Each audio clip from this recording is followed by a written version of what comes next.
Kita akan terbang ke Bandung, Jawa Barat. Di sana sudah ada Ahmad Saiku dan juga Ilham Habibie sebagai pasangan bakal calon gubernur dan wakil gubernur Jawa Barat yang diusung Partai Keadilan Sejahtera dan Partai Nasdem.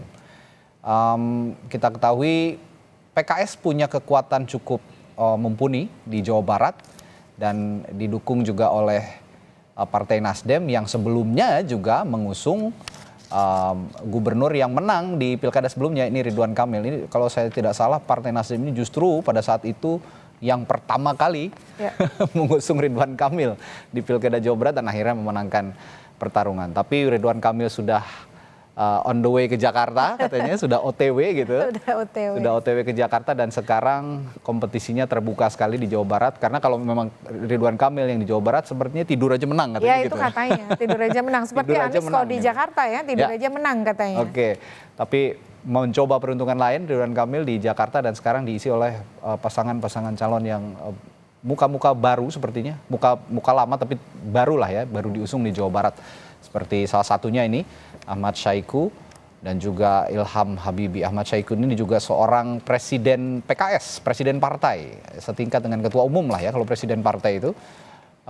Dan pernah di Bekasi kan? Dan pernah menjadi pemimpin di Bekasi juga, betul.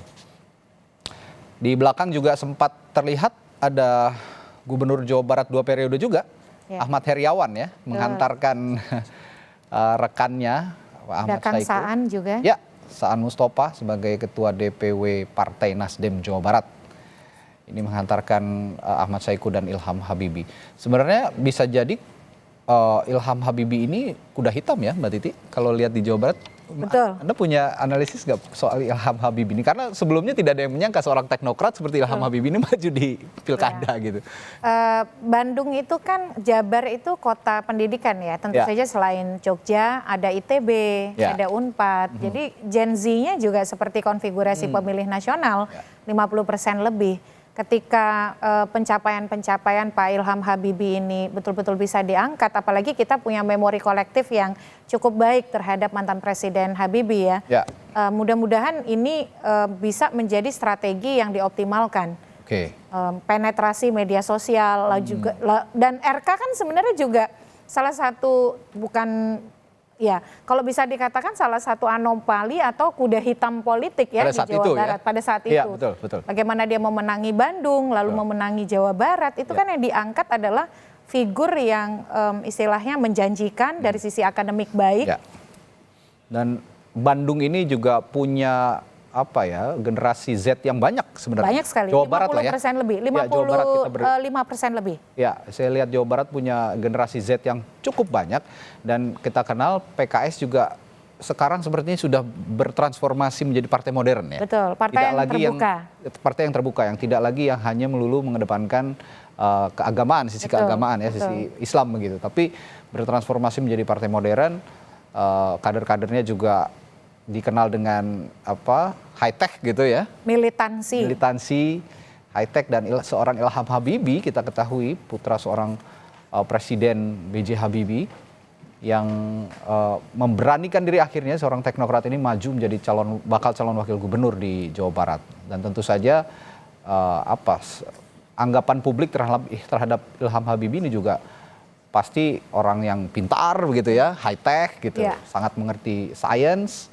Ini punya ketertarikan tersendiri bagi para pemilih di Jawa Barat yang punya dari salamnya saja udah kelihatan Mas Radi ya, berusaha untuk menjangkau betul-betul kelompok muda. Kelompok muda, iya. Banyak penggemar drama Korea di Jabar sepertinya. Dan cukup menjanjikan kita melihat Ahmad Saiku dan Ilham Habibie ini yang akan bersaing juga dengan Deddy Mulyadi nanti. Dan satu lagi nanti mungkin usungan dari PDI Perjuangan, kita belum tahu siapa. Ini satu lagi juga agak misterius ini. Sempat beredar juga kemarin poster ataupun baliho digital dari Sandiaga Uno dan Ono Surono. Tapi belum tahu, ini masih tarik-menarik begitu, dinamikanya masih terus berjalan meskipun hari ini hari terakhir. Ada juga yang info katanya Mbak Putih. Ya, Mbak Putih, Guntur Soekarno Putri yang akan diusung begitu ya. Dan PDI Perjuangan ini juga punya punya sejarah panjang lah ya di Jawa Barat, di Pilkada Jawa Barat. untuk berkompetisi begitu dengan partai-partai. Dan sepertinya memang dengan PKS belum pernah saya mendengar PDI Perjuangan ini berkoalisi ya kalau di Jawa Barat.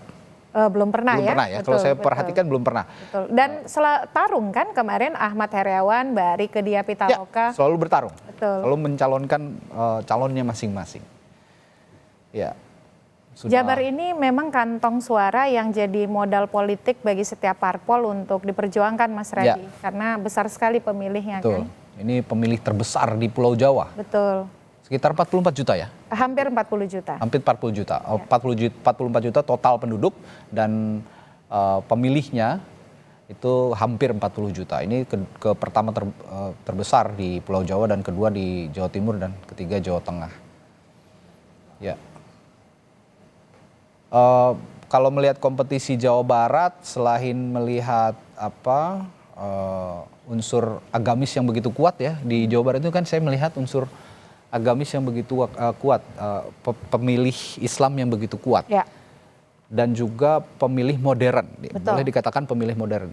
Dia mix ya, dan karakter masyarakatnya juga kan ada masyarakat pesisir, ada masyarakat yang bisa dikatakan antara Cirebon dan juga Bandung, Sukabumi itu kan agak berbeda begitu.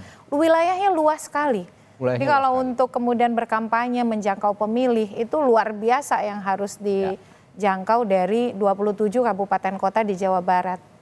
Tapi menarik kalau kita menyisir mesin-mesin politik pengusung partai dari pengusung para bakal pasangan calon ini, kalau PKS biasanya di perkotaan, menguasai sepertinya kota Bandung, Cimahi, Kabupaten Bandung, Depok, betul. Lalu juga Bekasi, betul. PKS menguasai perkotaan. Belum juga nanti di Tasikmalaya kalau saya tidak salah juga PKS kuat. Dia dekat dengan terutama ketika ada universitas-universitas. Oke, ya. Nah sedangkan PDI Perjuangan ini kuat di pesisir sepertinya ya. Dan juga Golkar itu kuat di pesisir, Gerindra juga kuat di pesisir. Salah satunya di Priangan Timur, lalu juga Pantura, Indramayu, Cirebon, dan daerah-daerah penyangga Pantura seperti Kuningan juga ya. Ini kuat dari Partai Golkar dan PDI Perjuangan. Nah ini pertarungan pemilih perkotaan dan pemilih pesisir. Kalau dilihat dari komposisi jumlah pemilih di Jawa Barat, lebih besar mana sih Mbak Titi? Ada datanya nggak? Saya tidak tahu persis, tapi memang kalau dari sisi konfigurasi pengelompokan pemilih, dia lebih banyak di perkotaan. Perkotaan ya? Betul. Karena kan misalnya Bandung Barat, itu Bogor. Bogor, betul. Cianjur, itu Kabupaten Bogor saja sebenarnya sudah cocok jadi provinsi. Oke, ya, karena besar sekali ya. Betul, dari sisi penduduk 5 juta lebih, pemilih saja 4 juta. Jadi itu luar biasa tuh, dari Bandung ke Bogor, belum lagi kemudian harus ke Cirebon, gitu ya, luar biasa dan nih. Tantangan dari para bakal pasangan calon yang bertarung di Jawa Barat ini adalah kampanyenya yang begitu luas sekali ya. Kampanye yang maraton dan begitu luas melelahkan dengan waktu yang singkat. Dan there's no point of return. Siapa yang dapat suara terbanyak, dia yang akan terpilih. Tidak seperti di Jakarta ada 2 putaran. Dan kira-kira kalau lihat pasangan calon yang muncul sementara ini di Jawa Barat, Anda melihat mampu nggak atau sanggup nggak mereka menggarap semua kalangan pemilih di Jawa Barat, terutama di perkotaan dan juga pesisir? Ya, kampanye itu kan akan mulai 27 Agustus, 27 September, mohon maaf, sampai dengan nanti sebelum pemungutan suara 3 hari sebelum 27 November. Jadi kurang lebih ya bisa dikatakan 60 harian lah ya kurangnya. Dan saya kira disinilah pentingnya media sosial dan mesin struktur partai, struktur mesin partai. Jadi ketika wilayah yang sangat luas, mau tidak mau kampanye itu harus dari berbagai strategi dan juga optimalisasi mesin partai. Nah kalau PKS ini kan karakternya memang dia terkenal dari militansi kader. Baik. Kita akan jeda dulu untuk kembali lagi sesaat lagi, tetaplah di Breaking News Kompas TV.